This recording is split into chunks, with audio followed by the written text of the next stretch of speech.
Seigneur notre Dieu, ce que nous avons chanté est le désir le plus profond de notre âme. Ô Dieu,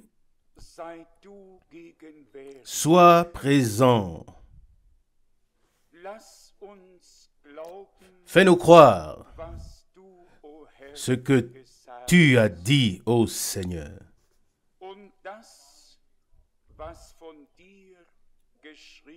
Et aussi ce qui est écrit de toi, et aussi ce qui est écrit de nous. Dans la même Bible, les promesses sont écrites pour toi, le Rédempteur, et aussi pour nous, les rachetés. Tu es celui qui baptise d'esprit et de feu, et nous sommes ceux qui doivent être baptisés d'esprit et de feu. Alléluia! Louange et remerciement, gloire et adoration à ton nom. Alléluia!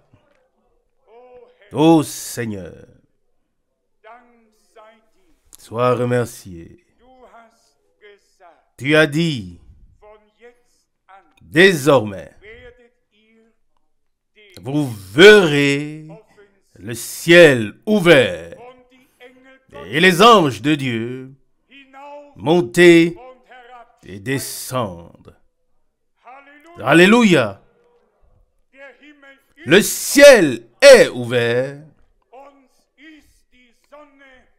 Pour nous, le soleil de justice s'est levé avec le salut, avec la guérison. Alléluia! Sois remercié de ce que le salut de Dieu soit manifesté au nom de Jésus-Christ de Nazareth. Alléluia! Alléluia! Alléluia! Seigneur, même si les nuages s'abaissent sur nous, même si l'orage gronde au-dessus de nous, cependant, il n'en reste pas moins que Jésus-Christ, notre Seigneur, a ouvert, a frayé le chemin et que nous avons libre accès au trône de Dieu et que nous recevons la grâce et nous sommes secourus au temps convenable. Et c'est de ce secours que nous avons besoin aujourd'hui, maintenant. Je te remercie et je loue ton merveilleux nom. Seigneur, nous te croyons, nous te faisons confiance et nous t'adorons. Alléluia. Alléluia. Ô Seigneur. Alléluia. Ô Dieu. Seigneur,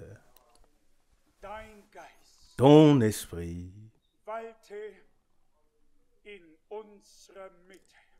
règne au milieu de nous. Que tout autre esprit quitte cette salle par l'autorité de la parole de Dieu et par la puissance du nom de Jésus-Christ de Nazareth. Seigneur, ton peuple est rassemblé devant ta face pour une nouvelle rencontre avec toi. Ô Dieu, accorde tous nos cœurs, alléluia, mets-les en harmonie avec toi et avec ta parole. Et en accord les uns avec les autres, afin qu'une atmosphère divine et céleste de la foi et de la puissance de Dieu puisse se manifester au milieu de nous. Alléluia. Au nom du Seigneur qui nous a convoqués, appelés de près et de loin pour nous parler en ce jour, comme il parle avec le peuple de son alliance et pour nous révéler les paroles de l'alliance. Seigneur, je te remercie et je loue ton nom, ta présence remplit cette pièce. Alléluia. Quiconque invoquera le nom du Seigneur sera sauvé. Amen. Alléluia. Alléluia. Alléluia.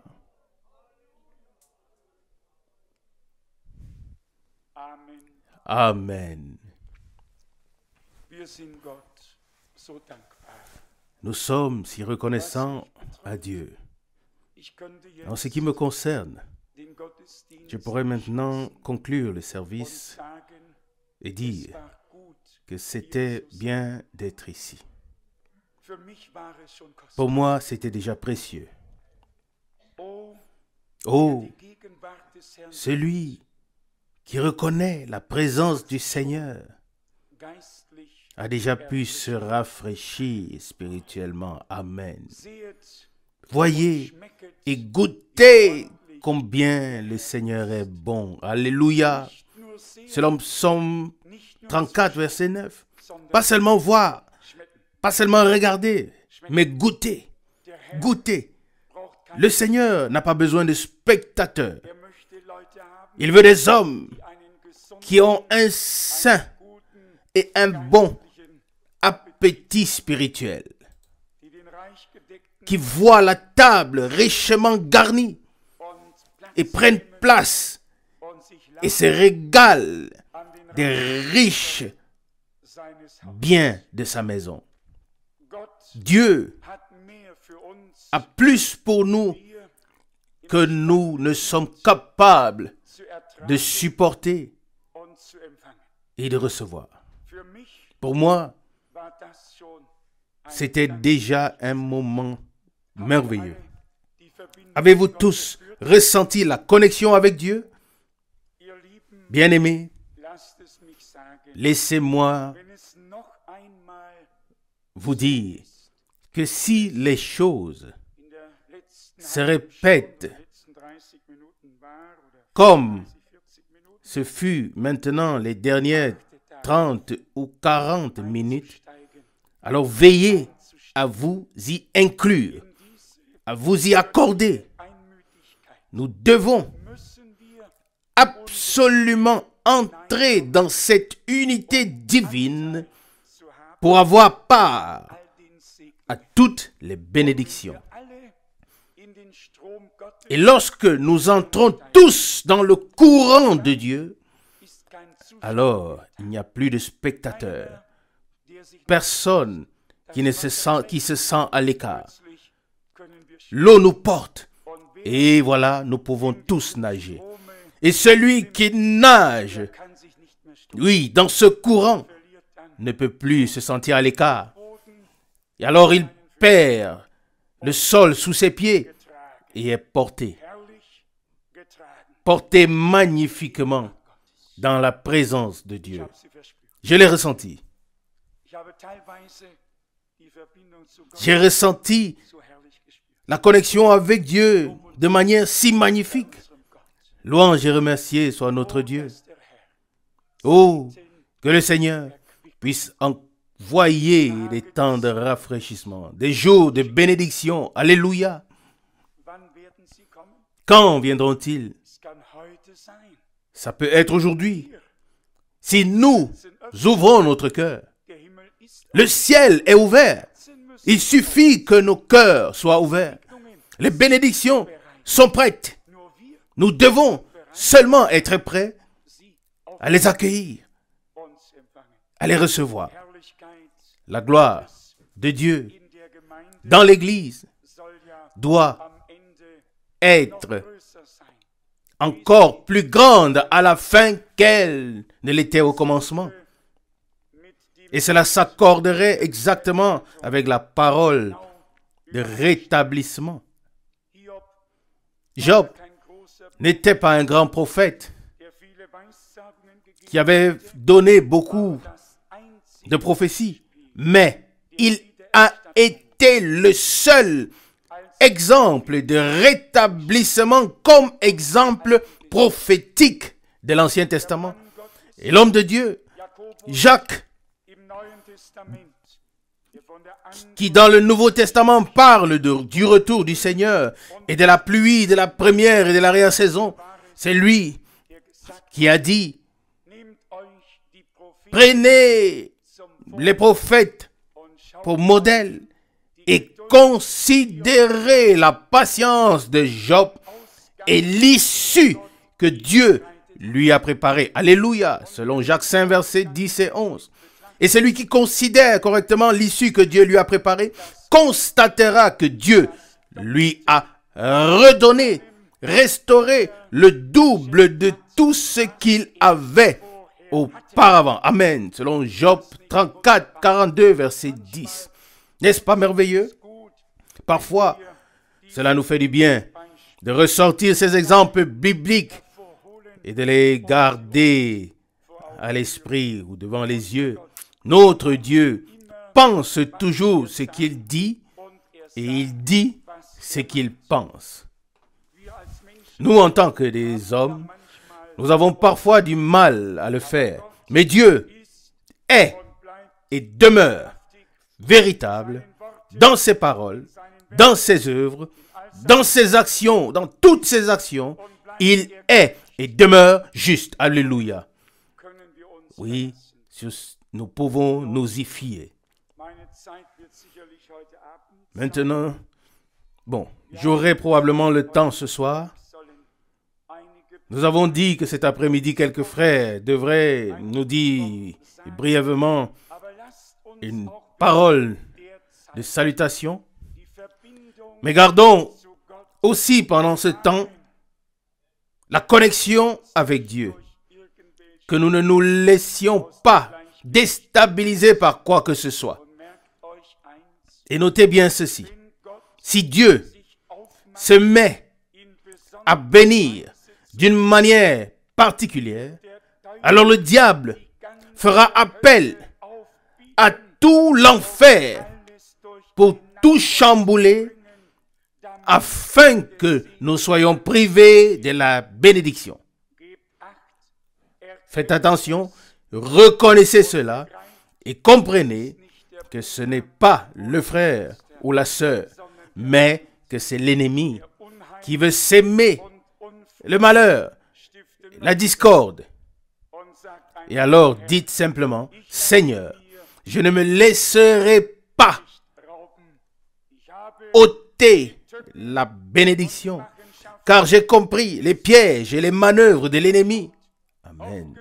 Assez souvent, nous sommes tous tombés dans ces pièges, mais cela ne doit plus être le cas. Ce n'est qu'avec Jésus que je veux marcher. Alléluia. Ce n'est qu'avec lui que j'entre et sors avec joie. Et celui qui marche avec lui, alors il le tient de sa droite. Ce n'est pas nous qui le tenons, mais c'est lui qui nous tient. Si nous devrions le tenir, alors nous manquerions certainement parfois de force. Mais il nous tient par sa droite. Et sa droite demeure et est élevée. Et sa droite conserve la victoire. Selon Psaume 118, verset 15. Loué soit son glorieux nom.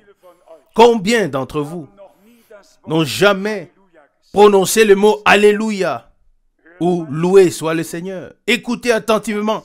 Ça doit encore vous être donné. Mais cela doit venir du cœur.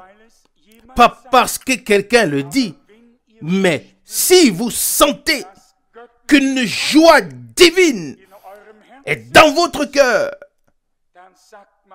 alors dites Alléluia, loué soit le Seigneur. Et vous verrez qu'il sortira encore plus. Et vous le direz encore une fois. Et il en sortira encore plus. Et tout à coup, une source jaillit. Quelque chose éclate et jaillit. Alléluia. Le grand jour de la fête de Jérusalem, le Seigneur a dit, si quelqu'un a soif, qu'il vienne et qu'il boive. Selon Jean 7, verset 37. Et d'un autre côté, il dit, l'eau que je lui donnerai deviendra en lui une source qui jaillira dans la vie éternelle. Amen. Selon Jean 4, verset 14. Et dans Jean 7, après le verset 37, il y a le petit verset 39 qui dit, et il dit cela de l'esprit que devaient recevoir ceux qui croiraient en lui. Amen. Ainsi, il fait tout. Amen. Il a apporté la rédemption, la bénédiction, la libération, le pardon, le salut, la grâce. Oui, il nous accueille, il nous reçoit, il nous lave, il nous purifie. Tout vient du Seigneur. C'est pourquoi il est écrit, le salut vient du Seigneur. Et vous savez pourquoi? Parce que le Seigneur est notre Sauveur. Amen. Si une institution ecclésiastique ou une communauté était notre Sauveur, alors le salut viendrait de là. Mais le salut est lié au Sauveur. La guérison est liée à celui qui guérit. La création est liée au Créateur. La rédemption est liée au Rédempteur. La chose est indissociable de la personne. Et parce que Dieu s'est révélé en Christ comme notre Sauveur sur la terre, nous devons le rencontrer en Christ comme notre Sauveur. Amen. Et c'est pourquoi il est écrit, sous le ciel, il n'y a aucun autre nom qui a été donné aux hommes par lequel ils puissent être sauvés, si ce n'est le nom de Jésus. Selon Jean, Actes des Apôtres, chapitre 4, verset 12. Et lors de son annonce, de l'annonce de sa venue, il a été dit, tu l'appelleras Jésus, car il sauvera son peuple de ses péchés. Selon Matthieu 1, verset 21. Aujourd'hui, il vous est né un sauveur qui est le Christ, le Seigneur. Luc 2, verset 11. Et puis, nous arrivons au vendredi saint, vendredi de Pâques. Notre sauveur est mort à la croix de Golgotha. Le sauveur n'est pas seulement né, il n'a pas seulement vécu, mais il a souffert. Il est mort. Il a été enseveli. Il est ressuscité d'entre les morts le troisième jour. Amen. Jésus est vivant. Et moi aussi avec lui, je vis. Mort, où est donc ta terreur? Vous savez quoi? Nous avons encore trop d'incrédulité. Ou bien peut-être une petite foi. Je ne voudrais pas blesser quelqu'un. Car le mot croyant indique que nous croyons. Alors, justifions ce terme croyant en étant des personnes qui croient. Lorsque nous disons que quelqu'un est impie ou sans Dieu, alors nous voulons dire par là qu'il n'a pas de connexion avec Dieu, qu'il est détaché de Dieu. Le mot allemand dit gottlos, c'est-à-dire détaché de Dieu, littéralement. Mais si nous avons été réconciliés avec Dieu, alors nous sommes connectés avec lui. Soit nous sommes l'un, soit nous sommes l'autre. Soit nous sommes sauvés, soit nous sommes perdus. Entre les deux, il n'y a qu'un pas, à savoir celui qui passe des ténèbres à la lumière en invoquant le nom du Seigneur. Où nous tenons-nous spirituellement aujourd'hui? Nous avons consacré ces réunions à Dieu pour un but très particulier, à savoir pour notre salut et notre bénédiction à tous. Il ne s'agit pas seulement de chanter. Oui, ça fait partie du service. Il ne s'agit pas seulement d'écouter une prédication. Ça fait partie du service. Il ne suffit pas de prier. Oui, ça fait partie du service. Mais il s'agit que nous croyons. Et si nous croyons, nous verrons la gloire de Dieu. Oui, c'est ce que notre Seigneur a dit. Oh, si tu pouvais croire, tu verrais la gloire de Dieu. Selon Jean 11, verset 40. Alors, si nous ne voyons pas la gloire de Dieu, oui, je veux être poli. Si nous ne voyons pas la gloire de Dieu, est-ce que cela signifie tout simplement, si on vérifie que nous n'avons pas cru de la bonne manière? Précieux cœur, la foi n'est pas un effort personnel. Dieu a pensé à toi à travers le don de la foi. Et la foi t'est donnée avec et par la prédication à l'écoute de la parole. C'est un cadeau de Dieu qui est donné pendant l'écoute de la parole. Amen. C'est pourquoi il est écrit, la foi vient de la prédication. Romains 10, verset 17. La foi ne vient pas des discussions. La foi ne vient pas du fait de vouloir avoir raison, de connaître mieux. Mais la foi vient de la prédication. Et la prédication vient de la parole de Dieu. Comme c'est glorieux, comme c'est merveilleux, que Dieu nous accorde cela en tout temps par grâce. Je me sens bien dans le Seigneur. Et je voudrais, et je crois que nous le voulons tous, je voudrais que cette douce atmosphère, oui, nous soit conservée. Oui, soyons tous vigilants. Veillons à ce que cette atmosphère ne soit pas interrompue ou perturbée. Je ne sais pas comment je devrais continuer. Oui, de préférence, je vais laisser Dieu continuer. Tellement ces moments me sont précieux. Je sais que le Seigneur est présent. Je sais qu'il sauve tous ceux qui l'invoquent. Amen. Qu'il pardonne à tous ceux qui viennent à lui. Qu'il donne ou qu'il accorde la grâce à tous. Il a dit lui-même, celui qui vient à moi, je ne le rejetterai pas. Ainsi, tous peuvent venir. Peu importe qui c'est, comment il se sent. Nous pouvons tous venir au Seigneur.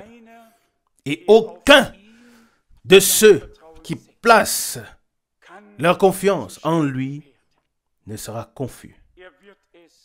Il changera la situation de sorte que chaque épreuve et chaque tentation trouve une fin et que nous puissions la supporter. Oui, pensons là à notre bien-aimé frère Branham qui était dans un tel désespoir qu'il a chargé son pistolet et l'a mis sur sa tempe et a appuyé sur la gâchette et le coup n'est pas sorti. Et alors, il a lancé le pistolet en l'air sans appuyer sur la gâchette et le coup est parti tout seul. Comme notre Dieu est fidèle. Ses voies sont au-dessus de nos voies et ses pensées sont élevées au-dessus de nos pensées. Christ, notre Seigneur, a tout enduré pour chacun d'entre nous. Dans tous les malentendus, dans toutes les maladies, dans chaque souffrance, dans chaque médisance. Oui, on lui a dit, tu es le diable. Que n'a-t-il pas dû endurer? Et puis nous lisons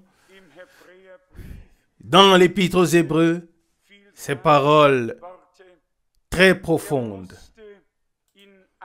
Il devait devenir en tout point semblable à ses frères, afin d'être un sacrificateur fidèle, un souverain sacrificateur fidèle devant Dieu.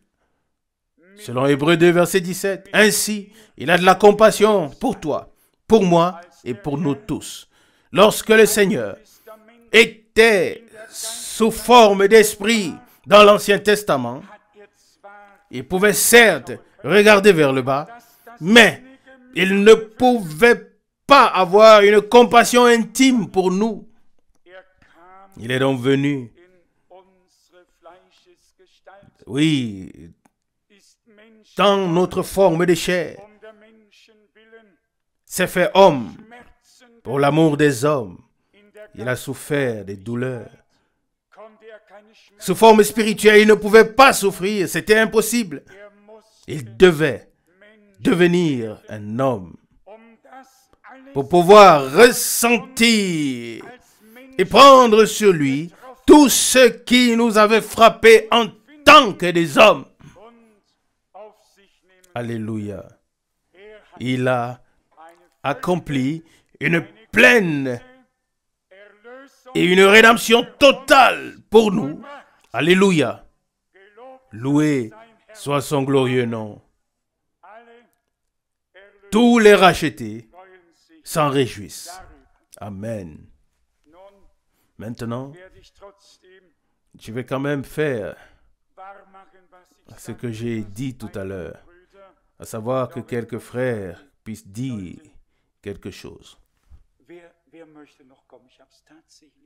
Qui veut venir?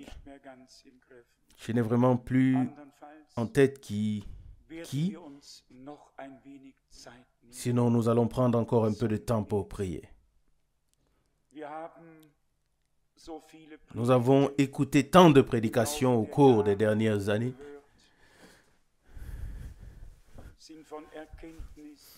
Oui, nous avons été conduits de connaissance en connaissance, de clarté en clarté.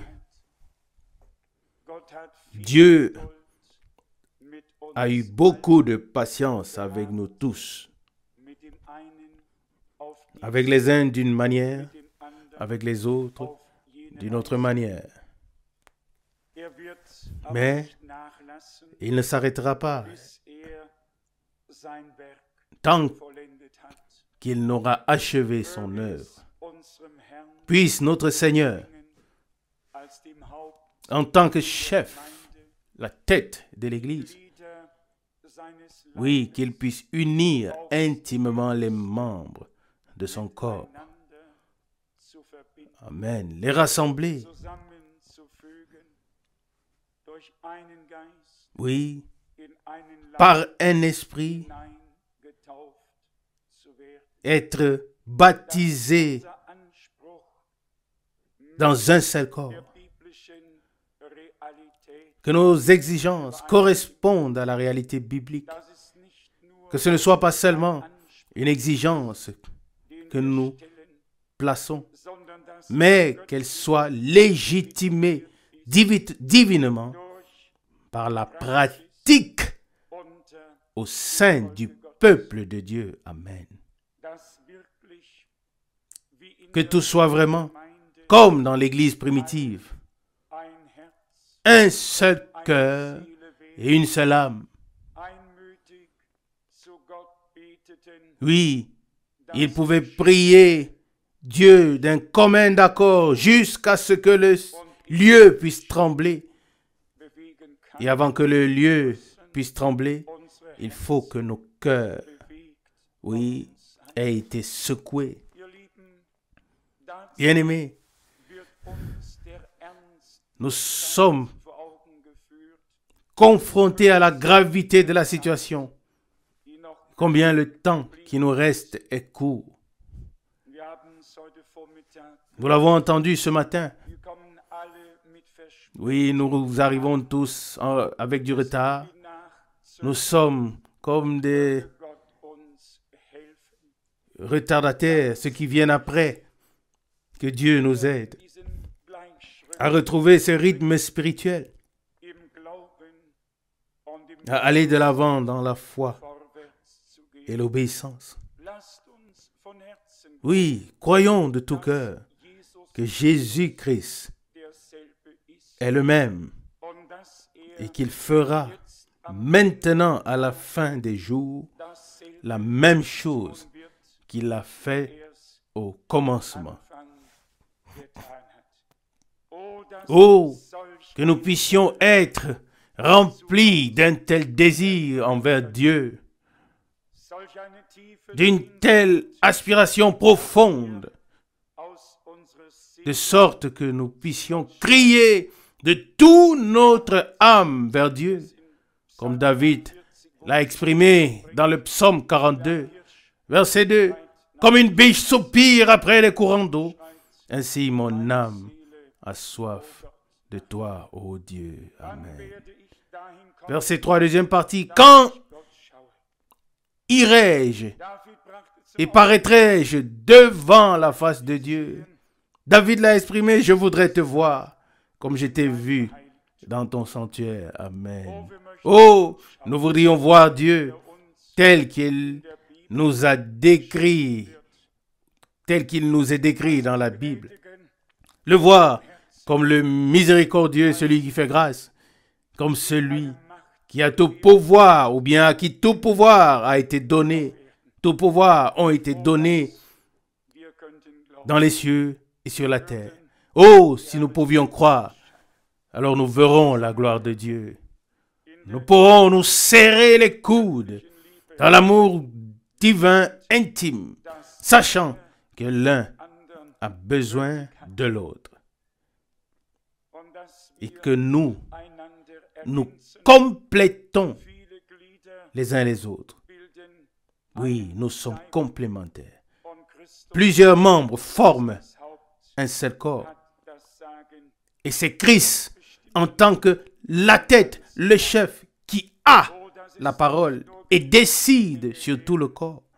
Oh, que ce ne soit pas seulement des raisonnements, pas seulement des lectures des Écritures et des méditations de la parole, mais que ces choses puissent devenir une réalité divine, visible par grâce. Alléluia.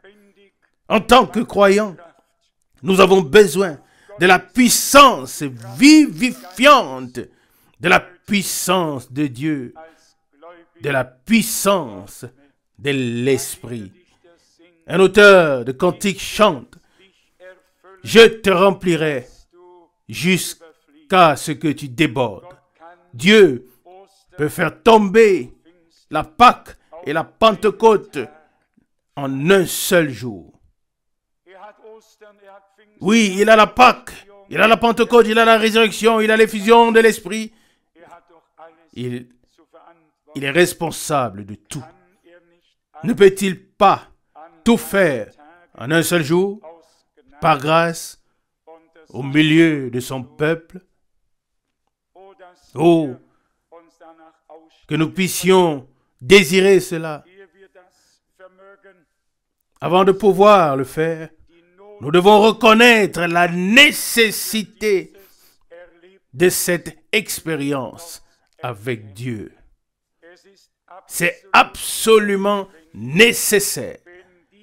Si la puissance et l'Esprit qui a ressuscité Jésus-Christ d'entre les morts habitent dans nos corps mortels, alors ils nous donneront la vie. Mais s'ils n'y habitent pas, alors nous ne serons pas vivifiés. Précieux cœur, nous ne pourrons alors pas prendre part à la transformation et à l'enlèvement. Même si nous en avons entendu parler, même si nous avons lu à ce sujet, il faut que la puissance de Dieu soit en nous avant que la transformation ait lieu. Et c'est ce que nous avons entendu dans la prédication tirée de Romains chapitre 8 au verset 11. Et c'est vrai, puisse Dieu, notre Seigneur, veiller à ce que la pleine rédemption se manifeste dans l'âme, dans le plus profond de nous et dans le domaine de l'esprit et dans le corps, afin que nous soyons entièrement rachetés et que nous soyons à la disposition du Seigneur et que nous puissions le servir de tout notre cœur à la gloire et à la louange de son merveilleux et glorieux nom. Amen. Levons-nous et prions encore une fois. Louange et remercié soit le Seigneur. Bien-aimés, laissez-moi vous assurer que nous avons fait ce qui était juste dans la présence de Dieu. Que nous nous soyons avancés ou non, nous avons répondu ensemble, en esprit, à l'appel du Seigneur. Il n'y a personne qui sortira de cette réunion comme il ou elle y est entré. Amen. Précieux cœur, soit tu t'es ouvert et tu te rapprocheras alors de Dieu, soit tu t'es fermé et tu t'éloigneras de lui. Bien-aimé, pendant des heures comme celle-ci, où la présence de Dieu descend avec tant de puissance, nous devons saisir et faire usage de l'offre de grâce de notre Dieu. Cela n'a pas lieu tous les jours. Nous avons certes organisé cette réunion, mais nous n'avons pas planifié son déroulement. C'est Dieu qui l'a planifié. Et j'en suis convaincu. Dieu a planifié le déroulement de cette réunion. Amen. Alléluia. Loué soit le Seigneur pour ça. Ses voies sont merveilleuses. Comme sa présence est glorieuse. Je voudrais savoir si vous avez ressenti sa présence aujourd'hui. Alléluia. Loué soit Dieu. Loué soit Dieu. Je suis convaincu que chacun a reçu de Dieu la part qui lui était destinée. Et j'ai prié le Seigneur ici pour qu'il scelle du Saint-Esprit les siens qui ont reçu sa parole. Amen. Et je crois que Dieu répond à la prière, exauce la prière. Le prophète Ésaïe a prophétisé, scelle tes paroles dans les cœurs de tes disciples. Et c'est ce que Dieu fait.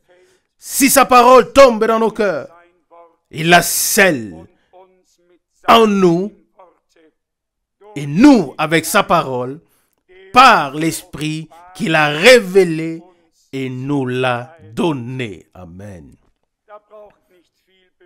On n'a pas besoin de beaucoup de mouvements d'hommes, mais du respect devant Dieu et sa parole.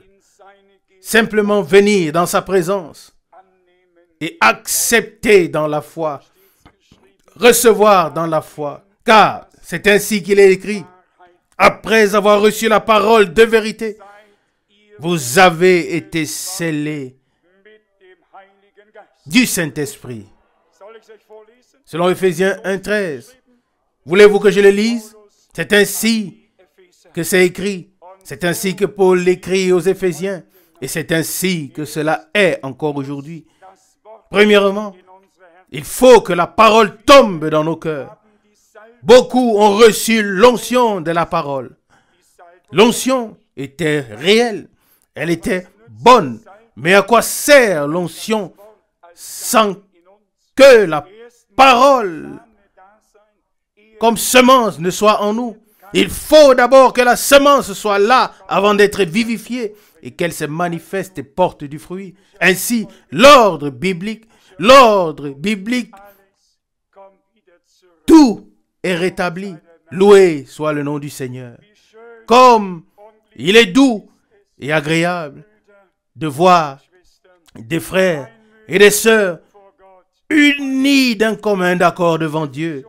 C'est déjà un avant-goût de la gloire de Dieu, n'est-ce pas? Alléluia! Gloire à Dieu.